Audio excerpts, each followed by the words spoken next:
Hi everyone, hour you? ఎలా ఉన్నారు అందరూ?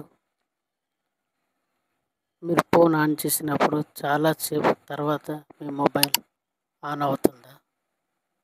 సో ఇప్పుడు ఈ వీడియో మీకోసమే. ఈ వీడియో మీరు ఎండ్ వరకు చూస్తే మీ ఫోన్ అనేది చాలా స్పీడ్గా ఆన్ అవుతుంది.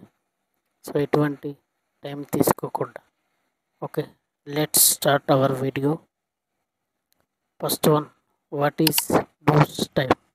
బూస్ట్ టైం అంటే మీ ఫోన్ లేదా కంప్యూటర్ ఆన్ చేసినప్పటి నుండి హోమ్ స్క్రీన్ వచ్చే వరకు పడే టైంని మనం బూస్ట్ టైం అంటాం. So example, me phone on చేసిన తర్వాత కొంతమంది మొబైల్ 15 సెకండ్స్ తీసుకుంటాయి, లేకపోతే 1 మినిట్ కూడా పట్టొచ్చు. సో ఈ విధంగా తీసుకునే బూస్ట్ టైంని మనం బూస్ట్ టైం అంటారు. సో ఈ టైం ఎక్కువైతే ఫోన్ స్లో అనిపిస్తుంది. ఇది కొన్ని యాప్స్ ఉండడం వల్ల ఇలా జరుగుతుంటుంది. సో బ్యాక్గ్రౌండ్న ప్రాసెస్ అవుతుంటాయి అప్లికేషన్స్ మరియు ఓఎస్ అప్డేట్స్ వల్ల ఎక్కువగా ఇలా జరుగుతుంటుంది. సో ఈ విధంగా జరిగేదాన్ని మనం this is called Boost time. Second, auto startup apps disable. So ఇవి మీరు ఎలాగ ఆఫ్ చేయాలంటే, మీ మొబైల్లో సెట్టింగ్స్ ఓపెన్ చేయండి. సెట్టింగ్స్లో ఉన్న యాప్స్ ఆప్షన్ క్లిక్ చేసి అందులో మీకు ఆటో స్టార్ట్ అయ్యేవి ఏమైనా ఉంటే వెంటనే డిజేబుల్ చేయండి. అన్యూజ్డ్ యాప్స్ ఏమైనా ఉంటే రిమూవ్ చేయండి.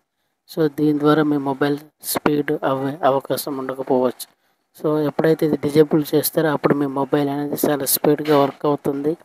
మీ మొబైల్ ఎప్పుడైనా స్విచ్ ఆఫ్ చేసి ఆన్ చేసినా కూడా ఈజీగా తొందరగా ఆన్ అవుతుంది. సో ఇది ఒకసారి మీరు ట్రై చేయండి. Third one, background process check. అంటే బ్యాక్గ్రౌండ్ ప్రాసెస్ మీన్స్ అంటే డెవలపర్ ఆప్షన్ ఓపెన్ చేయండి. అది సెట్టింగ్స్లో ఉంటుంది. ఓపెన్ చేసిన తర్వాత రన్నింగ్ సర్వీసెస్ ఓపెన్ చేయండి. అందులో మీరు ఒక్కసారి చెక్ చేయండి, ఏమైనా బ్యాక్గ్రౌండ్ ఏమైనా ఉన్నాయా, ఏమైనా వితౌట్ అంటే బ్యాక్గ్రౌండ్లో ఏమైనా అప్లికేషన్స్ నడుస్తున్నాయా, ఆటోమేటిక్గా వెళ్తున్నాయా, లేకపోతే స్టార్ట్ అవుతున్నాయా, అలాంటివి చూసుకుని అవన్నిటికి మీరు స్టాప్ చేయండి. దీని ద్వారా మీ మొబైల్ కూడా ఈజీగా తొందరగా వర్క్ అయ్యే అవకాశం ఉంటుంది. సో ఒకసారి మీరు ఆ ఆప్షన్లో ఓపెన్ చేసి రన్నింగ్ సర్వీస్ ఏం యూజ్ అవుతున్నాయి, ఏమి యూజ్ చేయని కూడా రన్ అవుతున్నాయి ఒకసారి మీరు చెక్ చేసుకోండి. అవ్వకపోతే అవసరం లేదంటే స్టాప్ చేయండి. Fourth one, catchy and junk files clear. So మీరు కంపల్సరీగా మీ మొబైల్లో ఉన్న ప్రతి యాప్ కూడా క్యాచీ ఫైల్స్ ఉంటాయి. సో అప్లికేషన్లో మీరు సెట్టింగ్స్ ఓపెన్ చేసి క్యాచీ ఫైల్స్ కంప్లీట్గా క్లియర్ చేయండి. సో దీనివల్ల మీకు మీ యాప్స్ కూడా ఈజీగా వర్క్ అవుతాయి అండ్ మీ మొబైల్ కూడా అంత ఎక్కువ టైం తీసుకోకుండా మీరు ఏ పని కావాలంటే ఆ పని మీ మొబైల్తో ఈజీగా చేసుకోవచ్చు. సో ఎప్పుడైతే ఆ అప్లికేషన్ క్యాచ్ ఉండిపోద్దో మీ మొబైల్ ఏంటంటే కొంచెం లేట్గా స్లోగా మూవ్ అవుతుంటుంది.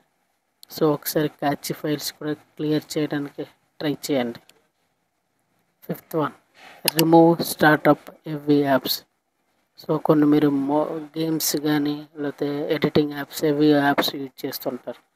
సో అలాంటి యాప్స్ ఏమైనా ఉంటే అవి ఆటోమేటిక్గా లోడ్ అవుతుంటాయి. సో అలా లోడ్ అవ్వకుండా మీరు ఆ యాప్స్ను ఆఫ్ చేయండి.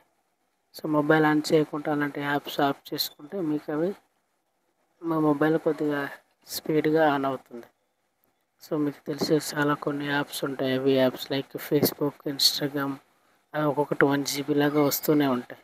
సో దానికి ఆల్టర్నేటివ్గా ఇన్స్టాగ్రామ్ లైట్ అని, ఫేస్బుక్ లైట్ అని డౌన్లోడ్ చేసుకొని అవి యూజ్ చేసుకుంటే మీ మొబైల్ చాలా స్పీడ్ అవ్వే అవకాశం ఉంటుంది. Sixth one, update OS and restart frequency. So అప్పుడప్పుడు మీ మొబైల్ మీరు సాఫ్ట్వేర్ అప్డేట్ చేస్తూ ఉండాలి. రెగ్యులర్గా మీ మొబైల్ వీక్లీ వన్స్ అయినా మొబైల్ రీస్టార్ట్ చేస్తుండాలి. అప్పుడైతే మీ మొబైల్ బ్యాక్గ్రౌండ్లో రన్ అవుతున్న యాప్స్కు కొంచెం రెస్ట్ ఉంటుంది. లేకపోతే మీరు కంప్లీట్గా మొబైల్ వాడడం వల్ల మీ మొబైల్ అనేది హెవీగా లోడ్ తీసుకొని స్లో అయ్యే అవకాశం చాలా ఎర్లీగా జరుగుతుంది. సో మీరు ఎంత తొందరగా వీలైనంత తొందరగా రీస్టార్ట్ చేయడం చేయండి. వీక్లీ వన్స్ ట్రై చేయండి. మీకు అంతగా సెట్ కాకపోతే కొన్ని మొబైల్కి సెట్టింగ్స్ ఉంటాయి, ఆటోమేటిక్గా రీస్టార్ట్ అవుతుంటుంది, ఆటోమేటిక్గా షట్ డౌన్ అవుద్ది, ఆటోమేటిక్గా ఆన్ అవుద్ది. ఇలాంటి కొన్ని మొబైల్కి ఉంటుంది. ఆ సెట్టింగ్స్ ఓపెన్ చేసుకుంటే మీరు రోజుకు ఆఫ్ చేయాల్సిన అవసరం మీకు అస్సలు ఉండదు. సెవెంత్, ఫైనల్ టిప్స్ ఇదేంటంటే మనం కొన్ని అవాయిడ్ లైవ్ వాల్ పేపర్స్ లాంటివి పెట్టుకుంటుంటే బెటర్. ఎందుకంటే కొంతమంది లైవ్ వాల్ పేపర్స్ పెడుతూ ఉంటారు వాల్ పేపర్స్ పైన, బాగుంటుంది అనుకోండి. దీనివల్ల కూడా మీ మొబైల్ స్లో అవ్వే అవకాశం ఉంటుంది. స్టోరేజ్ కూడా మీరు కంట్రోల్ చేయాలి. దీన్ని అంటే అన్వాంటెడ్ డౌన్లోడ్ చేసుకుని ఉంచుకోకుండా ఎప్పటికప్పుడు డిలీట్ చేసుకోండి. అవి బ్యాకప్లో పెట్టుకుని మీ మొబైల్ని ఫ్రీగా ఉంచండి. ఎప్పుడైతే మీరు ఆ విధంగా ఉంచుతారో మీ మొబైల్ అనేది చాలా స్పీడ్గా వేగంగా కూడా వర్క్ అవుతుంది. ఇవన్నీ ఫాలో అయితే మీ ఫోన్ బూస్ట్ టైం చాలా స్పీడ్ అవుతుంది. ఇలాంటి విషయాల కోసం ఎస్ఎస్ టెక్ తెలుగుని తప్పకుండా ఫాలో అవ్వండి అండ్ సబ్స్క్రైబ్ చేయండి. మరిన్ని టెక్ వీడియోస్ కోసం మళ్ళీ కలుద్దాం. Until then bye. Thank you all.